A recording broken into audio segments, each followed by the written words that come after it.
माझं कुटुंब कसं आशीर्वादित होऊ शकतं, हा आजचा आपला विषय आहे. आणि या संदेश मालिकेचं नाव आहे जीवनाविषयीचे काही प्रश्न. आणि आज आपण आपल्या जीवनाविषयीच्या एका महत्त्वाच्या प्रश्नावर विचार करणार आहोत. आजकाल आपण पाहतो की कुटुंब व्यवस्था कोलमडलेली आहे, ढासळलेली आहे, कौटुंबिक समस्या वाढत आहे.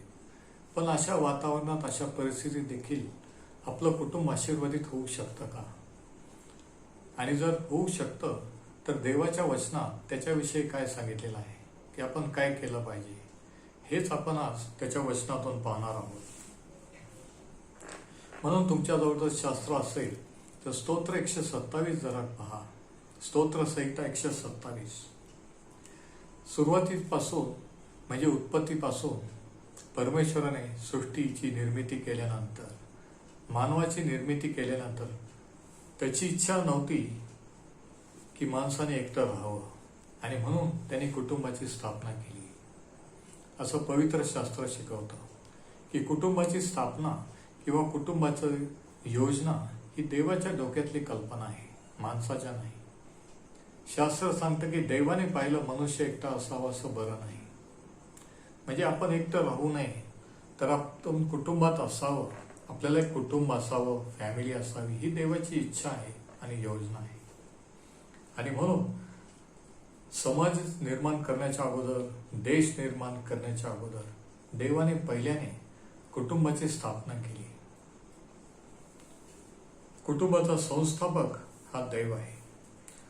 कुटुंबाची योजना, कुटुंब ही देवाच्या डोक्यातली आयडिया आहे, हे आपण ध्यानात ठेवलं पाहिजे. आणि स्तोत्र संहिताच नव्हे तर अख्ख्या शास्त्रामध्ये कुटुंबाविषयीचे बरेचसे महत्त्वाचे सत्य, बऱ्याचशा गोष्टी सांगितलेल्या आहेत की आपण आपलं कुटुंब सुदृढ, निरोगी कसं करू शकतो. कुटुंब आपण आशीर्वादित, आपलं कुटुंब आशीर्वादित कसं होऊ शकतं, आपले मुलं बाळं कशा रीतीने आशीर्वादित होऊ शकतात, याविषयी बऱ्याचशा गोष्टी शास्त्रात सांगितलेल्या आहेत की जेणेकरून आपण देवाचा गौरव करू, जेणेकरून लोक आपल्या कुटुंबाकडे पाहून देवाचा गौरव करतील. आणि स्तोत्र 127 मध्ये 4 महत्त्वाच्या गोष्टी सांगितलेल्या आहेत. 4 मूलभूत गोष्टी यशस्वी कुटुंबासाठी, कुटुंब आशीर्वादित होण्यासाठीच्या 4 महत्त्वाच्या गोष्टी किंवा 4 महत्त्वाचे तत्व आपण पाहूया. स्तोत्र 127 आणि वचन 1 इथं असं म्हटलेलं आहे, परमेश्वर घर बांधित नाही तर बांधणाऱ्याचे श्रम व्यर्थ आहेत. परमेश्वर नगर रक्षित नाही तर पहारेकरांचे जागणे व्यर्थ आहे. आता पहिल्या वचनात सांगितलं की परमेश्वर घर बांधित नाही तर. आता घर म्हणजे केवळ एक इमारत नव्हे, तर घर म्हणजे घरात राहणारे लोक, म्हणजे कुटुंब, कुटुंबाचे सदस्य. तर परमेश्वर घर बांधत नसेल तर बांधण्याचे श्रम व्यर्थ आहे. म्हणजे कुटुंबाचा संस्थापक, कुटुंबाची स्थापना करणारा जर देव नसेल तर बाकी आपण किती प्रयत्न केले, किती काही केलं तरी ते व्यर्थ आहे. आणि आज आपण पाहतो की लोक मुलांना चांगल्या शाळेत घालतात, उत्तम शिक्षण देतात, चांगल्या ठिकाणी राहतात, सर्व काही करतात, परंतु तरीही कुटुंब व्यवस्था ही नाहीशी होत चाललेली आहे. म्हणून देवाचं वचन सांगतं की परमेश्वर घर बांधित नसेल तर बांधणाऱ्याचे श्रम व्यर्थ आहे. म्हणजे कुटुंबाची स्थापना ज्याने केली तोच कुटुंबाची उभारणी करू शकतो, तोच ते कुटुंब बांधू शकतो. कुटुंबाचा बिल्डर किंवा आर्किटेक्ट हा देव परमेश्वर आहे, आपण नव्हे, मनुष्य नव्हे, हे या वचनात सांगितलेलं आहे. म्हणजे काय की जोपर्यंत देवाला आपण कुटुंबात प्रथम स्थान देत नाही, जोपर्यंत आपण देवाला कुटुंब प्रमुख करीत नाही, तोपर्यंत आपलं कुटुंब हे आशीर्वादित किंवा यशस्वी होऊ शकत नाही. आणि म्हणून पहिली गोष्ट, पहिलं तत्व हे की परमेश्वराला किंवा देवाला तुमच्या कुटुंबाचा प्रमुख करा. देवाला तुमचा कुटुंब प्रमुख करा. ज्यावेळेस आपण देवाला कुटुंब प्रमुख करतो त्यावेळेस तो त्या कुटुंबाची रचना करत असतो. आणि जर देवाला आपण केंद्रस्थानी ठेवलं नाही, कुटुंब प्रमुख म्हणून केलं नाही, तर आपण कितीही प्रयत्न केले तरी आपलं घर किंवा आपलं कुटुंब पाहिजे तसं बांधलं जाऊ शकत नाही. आपलं कुटुंब आशीर्वादित होऊ शकत नाही. आणि म्हणून पहिली गोष्ट ही की देवाला तुमचं घर बांधू द्या, त्याला कुटुंब प्रमुख करा. दुसरी गोष्ट त्या पहिल्या वचनात सांगितलेलं आहे. दुसरी गोष्ट ही की परमेश्वर नगर रक्षित नाही तर पहारेकरांचे जागणे व्यर्थ आहे.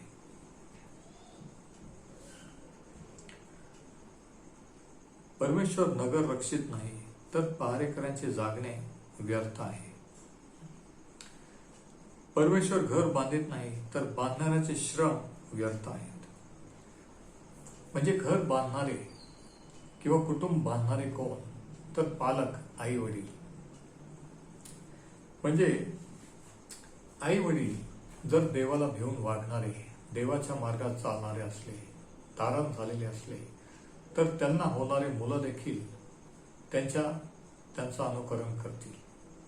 म्हणजे दुसरी गोष्ट जी सांगितलेली आहे ती ही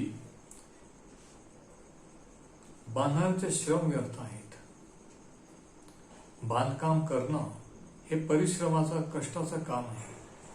लेकरांना लहानचं मोठं करणं, त्यांना देवाच्या मार्गात देवाचं वचन शिकवणं, देवाच्या मार्गात चालवणं, देवाविषयीच्या गोष्टी शिकवणं, आपल्या मुलाबाळांपुढे आपण स्वतः एक उत्तम उदाहरण होणं, हे कष्टाचं काम आहे, हे परिश्रमाचं काम आहे. आणि वचन असं सांगतं की परमेश्वर घर बांधत नाही तर बांधणाऱ्याचे श्रम व्यर्थ आहे.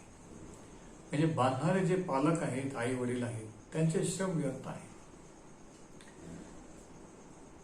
संगोपन करणं, परिश्रम करणं, लेकरांना लहानचं मोठं करणं, देवाच्या मार्गात चालवणं, हे परिश्रमाचं काम आहे. आणि ते जर परमेश्वर जर केंद्रस्थानी नसेल, तो जर कुटुंब प्रमुख नसेल, तर ते आपण कितीही केलं तरी ते व्यर्थ आहे.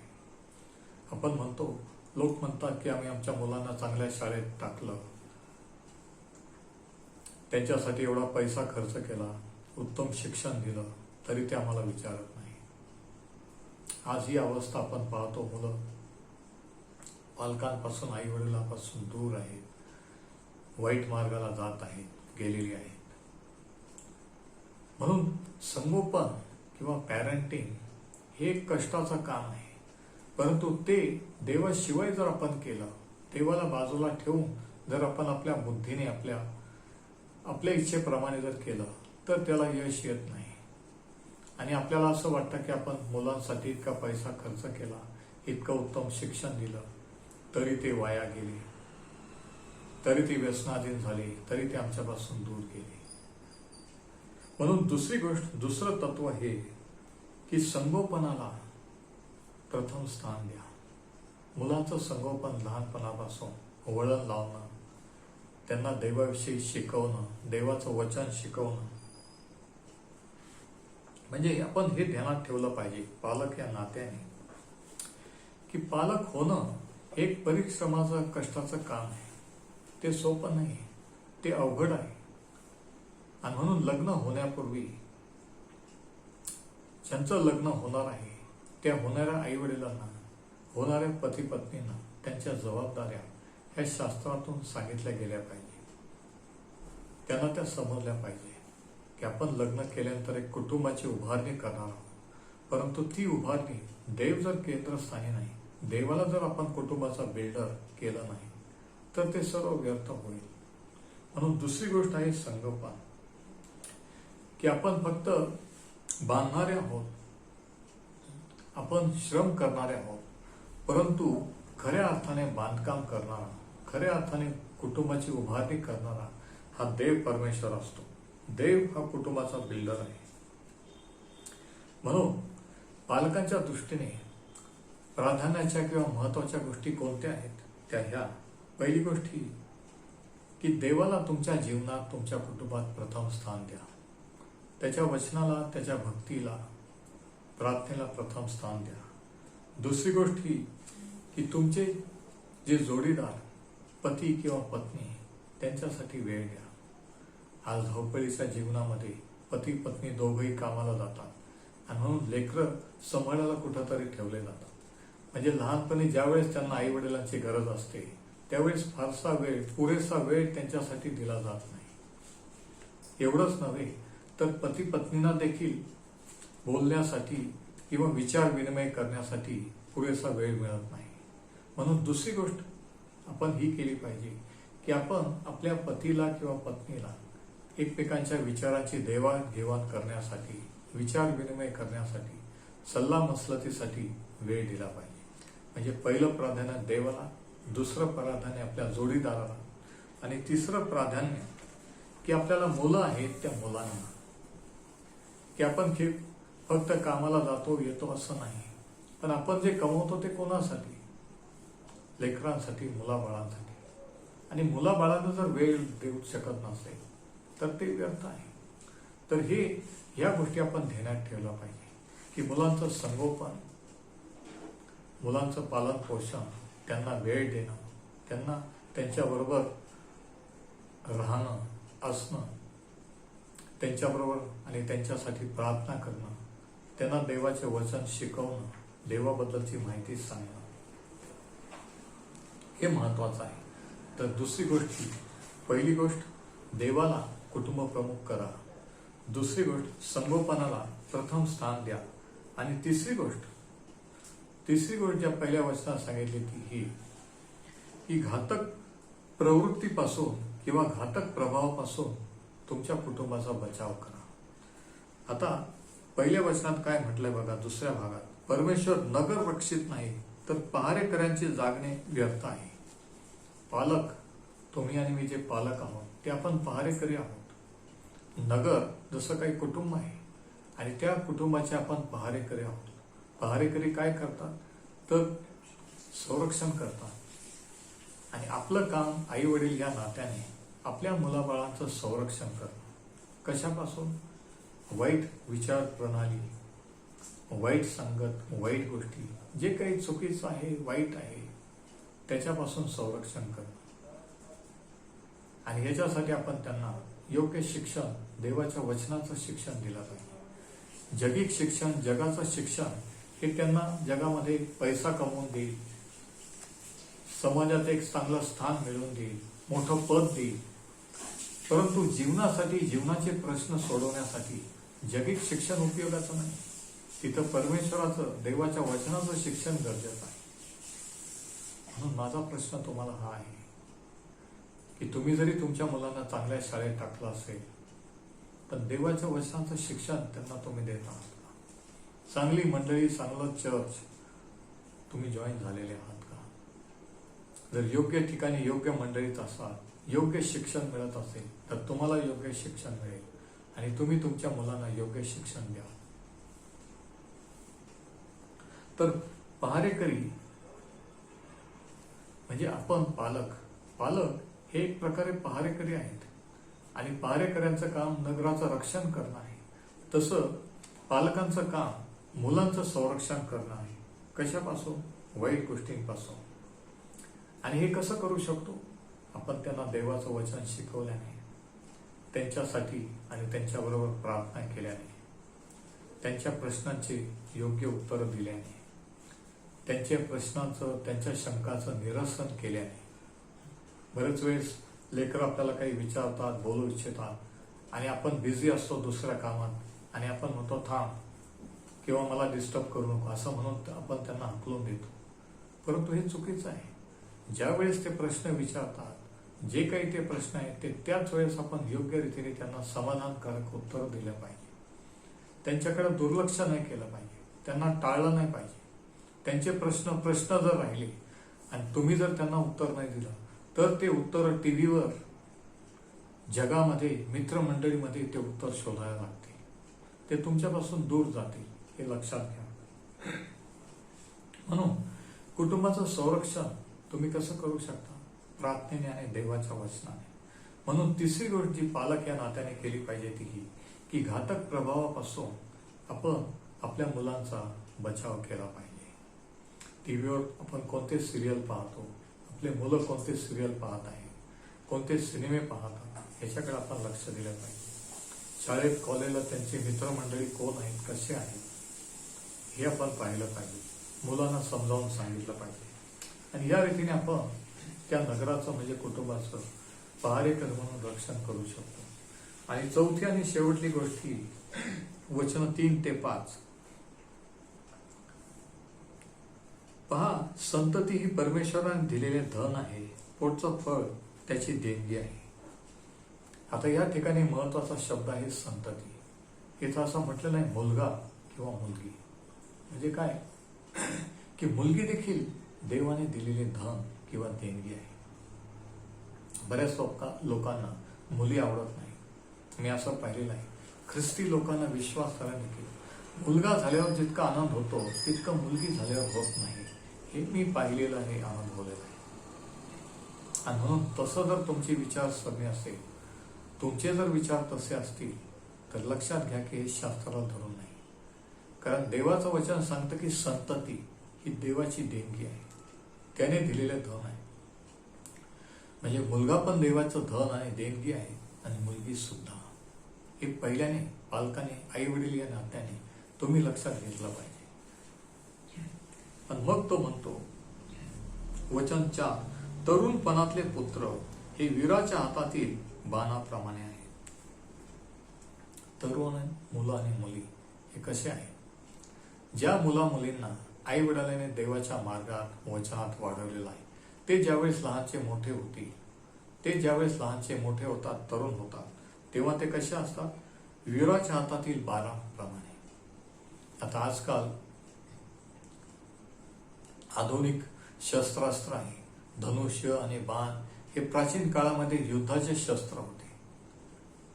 परंतु प्राचीन काळात ते उदाहरण देऊन तो सांगतो की तरुण मुलं आणि मुली वीराच्या हातातील बाणाप्रमाणे आहेत. धनुष्य आणि बाण म्हणजे काय की बाण कुठे जातो? जिथं आपण जाऊ शकत नाही, जिथं आपण पोहोचू शकत नाही, त्या ठिकाणी तो बाण आपण मारू शकतो, पोहोचू शकतो. म्हणजे काय की जे आपल्याला वाटलं की आपण आयुष्यात करावं, व्हावं, कुठे जावं, आपण जरी गेलो, जाऊ शकलो नाही, आपण जरी करू शकलो नसलो, तरी आपले मुलं जे लहानचे मोठे आपण देवाच्या वचनात मार्गात केलेले आहे, ते आपण जिथे गेलो नाही तिथे जातात. आपण जे करू शकलो नाही ते करू लागतात. हा सर्वात मोठा आनंद पालकांना असतो की जे आपल्याला साध्य झालं नाही ते आपले मुलं करून दाखवायला लागतात. आणि म्हणून जे काही ते करत आहेत, जिथे कुठे ते आहेत, आपण हे लक्षात ठेवलं पाहिजे. ते आपल्या जीवनाचा एक भाग आहे. आपलं जीवन, आपलं रक्त त्यांच्यामध्ये आहे. म्हणजे आपल्या वतीने ते करत आहेत जे आपण करू शकलो नाही. आपण जिथे जाऊ शकलो नाही ते बाणासारखे तिथे गेलेले आहे. कारण आपण त्यांना आपल्या धनुष्यात ठेवून पाठवलेलं आहे. आपण त्यांना देवाच्या वचनाचं शिक्षण दिलेलं आहे. म्हणून जे काही तुमच्यापासून गेलेले, जे मुलं तुमच्या लहानचे मोठे तुमच्या हाताखाली झाले, ज्यांना तुम्ही वाढवलेलं आहे तुमच्या धनुष्यातून, ते मोठे झाल्यावर बाणाप्रमाणे जातात, जिथे आपण जाऊ शकलो नाही, जे करू शकलो नाही ते. म्हणून वचनात असं म्हटलेलं आहे की तरुणपणातले पुत्र हे वीराच्या हातातील बाणाप्रमाणे आहेत. वचन 5, ज्या पुरुषाचा भाता आशाने भरला आहे तो धन्य. आता हे बाण ठेवण्यासाठी पाठीवर एक भाता होता, आणि मग धनुष्य होता, आणि मग ते बाण काढून त्या धनुष्यात घालून ते बाण मारत असत प्राचीन काळी. तो म्हणतो की ज्या पुरुषाचा भाता आशाने भरला आहे तो धन्य. म्हणजे काय की ज्या पुरुषाला, ज्या आईवडिलांना असे मुलं आहेत, ते खरे आशीर्वादित, ते खरे धन्य. का?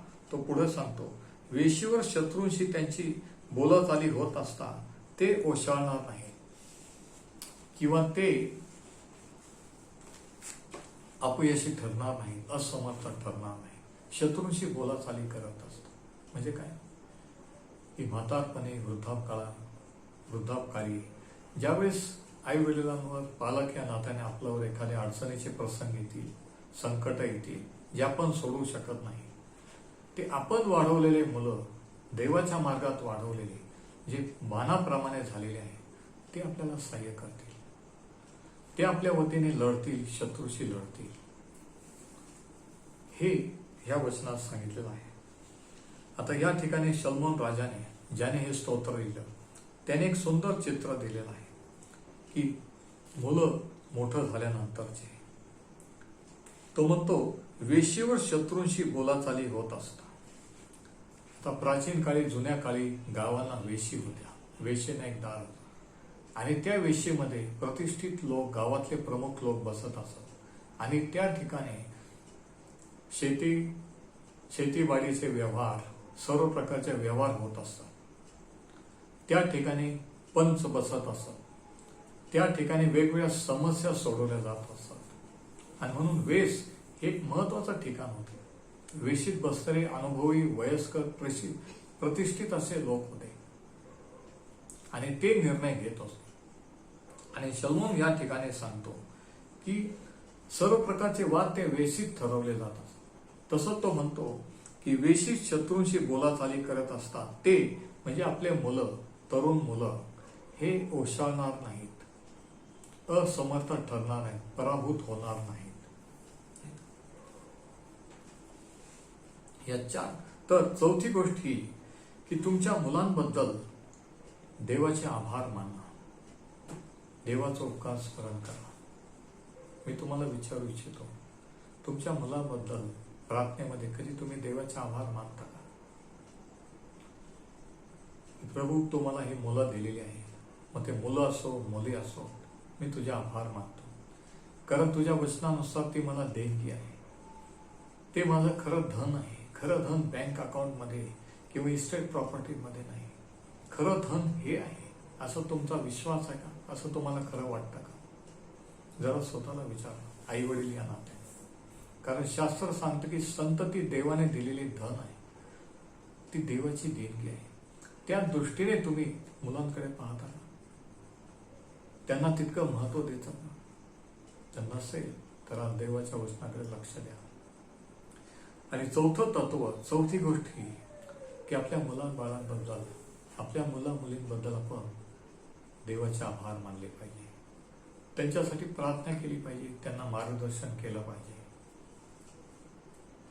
ही चौथी गोष्ट. या 4 गोष्टी जर आपण केल्या तर आपलं कुटुंब, तुमचं कुटुंब आशीर्वादित होऊ शकतं, यशस्वी होऊ शकतं. या 4 गोष्टी कोणत्या? पहिली गोष्ट ही की देवाला तुमच्या कुटुंबाचा प्रमुख करा. दुसरी गोष्ट ही की मुलांच्या संगोपनाला प्रथम स्थान किंवा प्राधान्य द्या. ते क्षुल्लक, किरकोळ असं समजू नका. तिसरी गोष्ट ही की घातक प्रभावापासून मुलांचा बचाव करा, त्यांचं संरक्षण करा. आणि चौथी गोष्ट, तुमच्या मुलांबद्दल देवाचे आभार माना, त्याची स्तुती करा की देवाने तुम्हाला मुलं दिलेली आहे. कितीतरी लोक आज जगात असे आहेत की ज्यांच्याजवळ सर्व काही आहे पण मुलगाही नाही आणि मुलगी नाही. आणि म्हणून आपण त्यांच्याबद्दल देवाचे आभार मानले पाहिजे. ते देवाने दिलेले धन आहे सांभाळण्यासाठी. आणि ते आपण जेव्हा वाढवतो देवाच्या मार्गात, त्यांना देवाविषयीचं ज्ञान देतो, शिकवतो, ते लहानचे मोठे होतात. ती आपली देवाला देणगी आहे. देवाने आपल्याला देणगी म्हणून मुलं दिली, पण आपण त्यांना योग्य रीतीने सांभाळणं, वाढवणं ही आपली देवाला देणगी आहे. आणि जर आपण असं केलं तर आपले मुलं, आपलं कुटुंब तर आशीर्वादित होईल, पण आपले तरुण मुलं आणि मुली ज्यावेळेस लग्न करून जातील त्यावेळेस ते देखील हेच त्यांच्या मुलाबाळांना शिकवतील आणि त्यांची पिढी आशीर्वादित होईल. परमेश्वर हे वचन आशीर्वादित करो.